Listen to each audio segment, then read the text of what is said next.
Patrick McFile said, this is an oldie. What are the best hats to wear with a kilt? Why are hats so unpopular these days? And we used to get asked this question all the time. What kind of hat should I wear with a kilt? And so we have some Pat advice. No pun intended, Patrick. We have some Pat advice we can offer. And I'd also like to point out the fact that all three of us are wearing hats.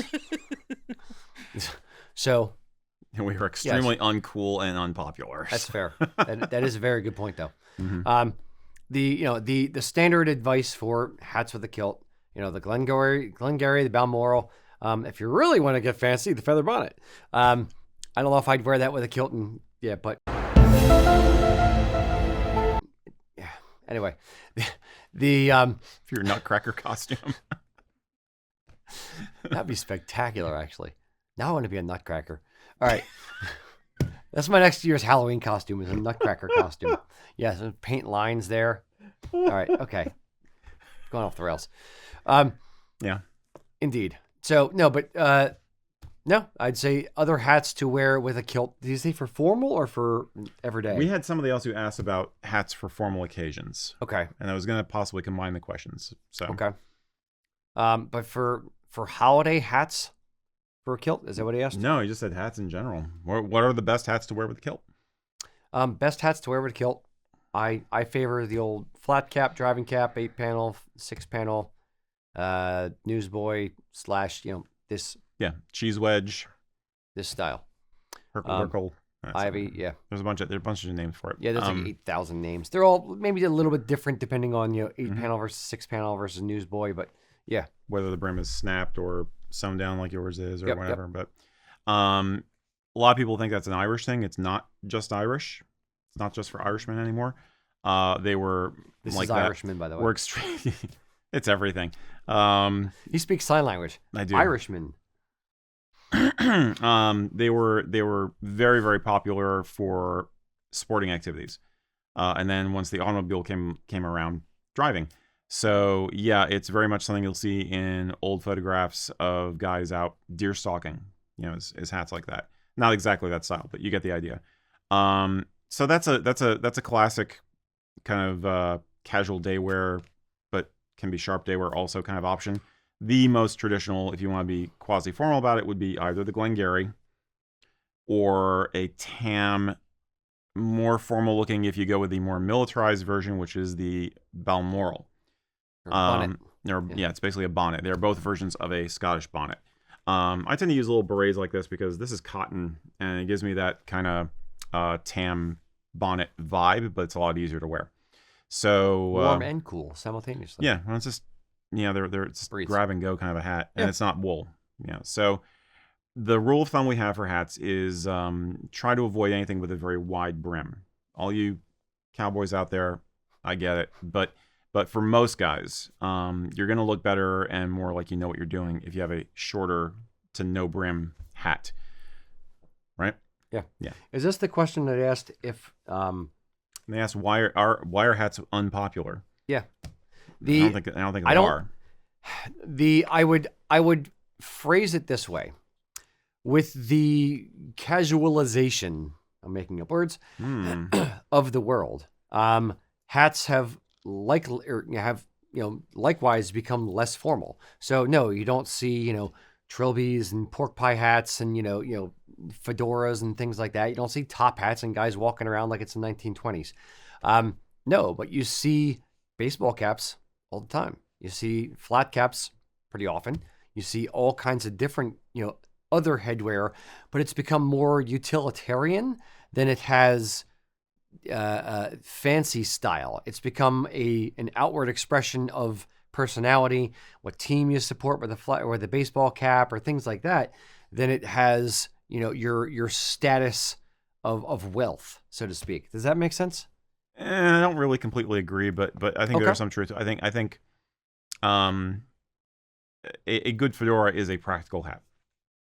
A Stetson, a cowboy hat is a practical hat. I'm not saying they're not practical. Okay, but I'm saying, but in terms of what people wear the most, yes, I agree. It's like flat caps and baseball caps pretty much rule, and beanies.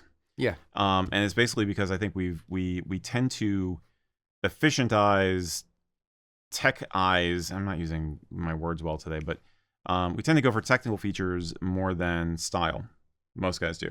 So the idea is you take something which is very technical and purpose-driven, like a baseball cap, and then you turn it into a style element afterwards. Whereas opposed to other hats were both at the same time. You know, like a fedora is perfectly practical for keeping you warm and also keeping the sun off and the rain off. But then people started driving cars all the time and going in and out of buildings, and in the late 50s or early 60s, hats became too much of a symbol of conformity on one level, and also they were just less easy to manage with an automobile suburban lifestyle. So they kind of fell out. That's where it started to go. Flawed favor. And you had Kennedy not wearing a hat at his inauguration, and everybody said that was like the watershed moment. It's like, oh, we don't have to wear hats anymore? Yeah, screw that. And hairstyles became more expressive at that time period also. You know, everybody wanted to show off their haircut. So, except for the military buzz cuts. But anyway, you get my drift. So I think hats are always here, but you want something that's easy to wear and you don't care if you beat it up. You don't care if you lose it. You don't care if your dog sits on it or if your child chews it up. And I conflate that on purpose. But yeah, as far as a hat that suits your style, don't overthink it. But some styles will definitely look better with a kilt than others. You know, and I do think hats are popular. It's just different kinds of hats are more popular. Yeah, it's just different now. With everything being so casual, it's just become more of a casual form follows function kind of thing. So beanies keep your head warm, effectively. So that's an easy thing to wear. Yeah, so it's also commercialization because it's easy to slap a logo onto those things as opposed to, you don't see a lot of fedoras with like, Nike with band names on them, yeah. Yeah. Indeed. And if you're at a hockey game and there happens to be a hat trick, it's a lot easier to toss a baseball cap than your $100+ fedora. People pay a lot of money for baseball caps though, don't they? They can. That you can, but baseball caps are still like what? I don't really buy baseball caps. I don't know. We looked at t-shirt prices earlier, and I know, it's fair. They were up. I mean, $30 ish, $25. 25, 30. Yeah. I mean, I wear baseball. Okay. I wear hats all the time. So yeah, me too. Yeah. So it's. But I also wear never a lot going of out of weird style. hats. Yeah. Mm-hmm. Yeah. Exactly. And right. when you're blessed with the solar panel up top, hats are nice. Indeed. Now there is some questions on your hat, particular Rocky. Ooh, my hat. People are asking, is it a Boston Scally? It is. See, here is product placement. They should give me free stuff. I love Boston Scally and I hate them. I love the fit of their caps. The quality of the material is okay. It's a wool acrylic blend, and it's much more acrylic than it is wool. And being bald, here's one thing. I'm going to go off on flat caps on Boston Scally for a minute. They put this. I'm gonna take a break. They put this logo, this screen printed, rubberized D kind of logo in the lining of the hat, and when you are bald, it sticks to your damn head after time. I did not glue my hat to my head. So there's a couple of mine that I've actually cut the lining out of. In fairness to them, the inside underneath the lining is well finished, so it's not bad. But yeah, this is a Boston Scally. I like the cut.